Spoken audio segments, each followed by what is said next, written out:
മിക്സിയുടെ ചെറിയ ജാറിലേക്ക് കുറച്ച് തേങ്ങ ഇടുക, പിന്നെ മഞ്ഞൾ, മുളക് പൊടി, കുറച്ച് മല്ലി, പിന്നെ കുറച്ച് ചെറിയ ഉള്ളിയാണ് 2-3 ഉള്ളി, ഇപ്പം സവാളയുടെ ചെറിയൊരു പീസ് എടുത്തിരുന്നത്, 2 പച്ചമുളക് കൂടെ ഇട്ടിട്ട് നന്നായിട്ട് അരച്ചെടുക്കുക.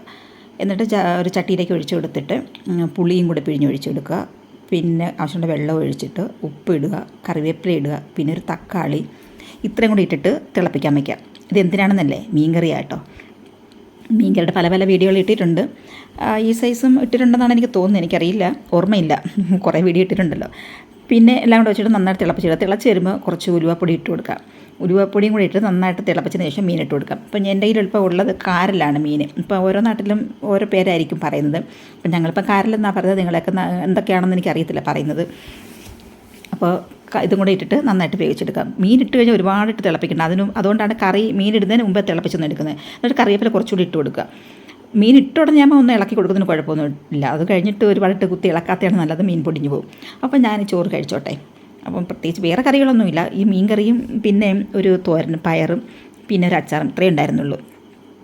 അപ്പോൾ നിങ്ങളൊക്കെ കഴിച്ച് കാണുമായിരിക്കുമല്ലോ അല്ലേ? ഞാൻ ഉച്ചയ്ക്ക് കഴിച്ചതാട്ടോ. അപ്പോൾ ഇത്രയൊക്കെ ഉള്ളൂ. നല്ല നല്ല വീഡിയോ ഒക്കെ ആയിട്ട് ഇനി വീണ്ടും കാണാം.